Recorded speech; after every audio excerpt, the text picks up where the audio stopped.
Myself, Neil Paramato, lecturer in Inter Marwari College, Ranchi. Today we will discuss the first order rate equation. Suppose a reaction where reactant is A gives product. Suppose that at the beginning of the reaction, the concentration of reactant A is small a mole per liter. If after time t, x moles of A changed or decomposed, then the concentration of A is A minus x. So dx by dt is proportional to A minus x.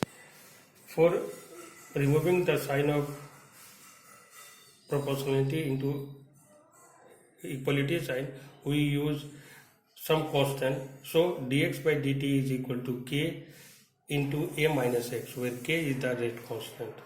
Now after arranging, we will get dx divided by A minus x equal to k dt. Integrating both sides, then integration of dx A minus x equal to integration of k dt. Then the integration of dx A minus x will be minus ln. Ln, the log base e, is minus ln into ln A minus x equal to kt plus I, where I is the integration constant.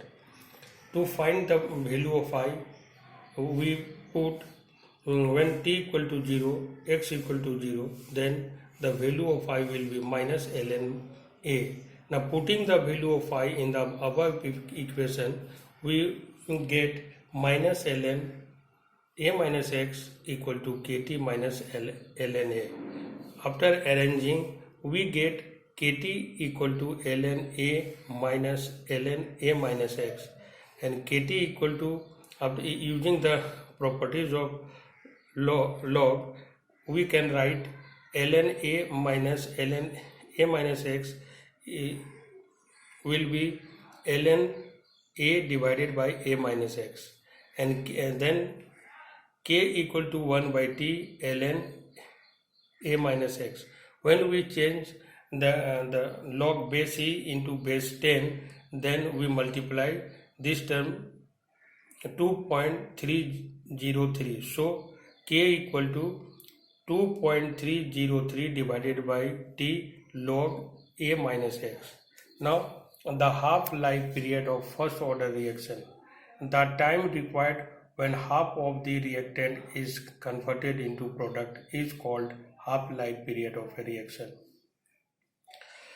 K, as we know that k equal to 2.303 divided by t log A minus x. So after arranging, we get t equal to 2.303 by k log A divided by A minus x. So t half will be 3.303 k log A divided by A minus the value of x A by 2, so A minus A by 2. Now t half will be 2.303 k into log 2. As we know that the value of log 2 0.3010, so t half will be 2.303 into 0.3010 divided by k. After solving, we get 0.693 by k. So t half will be 0.693 by k. So t half of the first order reaction is independent of the initial concentration of the reaction. Some processes which obey the first order reaction are nuclear decay, growth of bacteria, population growth, hydrolysis of sugar to glucose and fructose. This obey first order reaction. Now we will discuss molecularity of a reaction. The number of molecules of reactants taking part in the elementary step of a chemical reaction, as represented by balanced chemical reaction, is called molecularity of the reaction. Here H2 plus I2 gives twice HI. The molecularity is 2.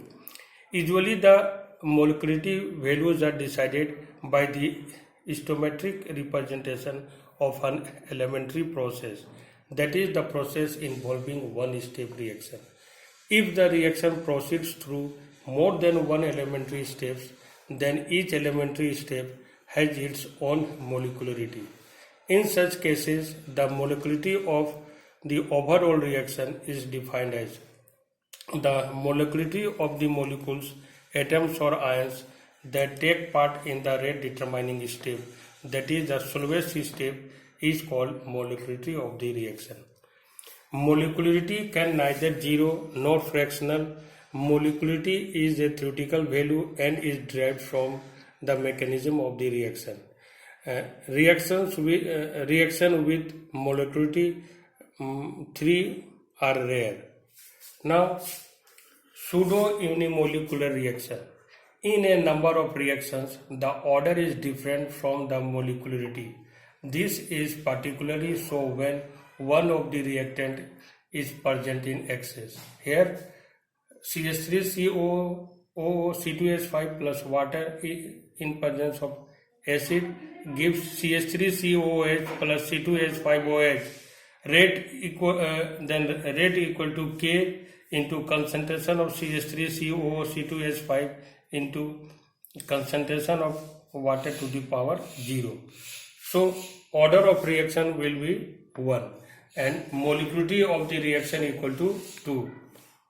Second reaction, C12H22O11 plus water in presence of acid gives C6H12O6 plus C6H12O6.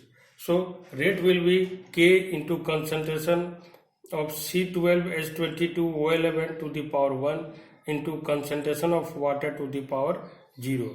Here the order of reaction equal to 1 and molecularity of the reaction equal to 2. In both the reactions, the molecularity of the reaction is 2, while order is 1. The reason for such a behavior is that the concentration of solvent being in excess and the amount used up in the course of reaction is negligible and its concentration remains constant, and so rate of the reaction is not influenced by the solvent concentration. The reactions which are not truly of the first order but under such condition behave reaction of first order are called pseudo-unimolecular reaction.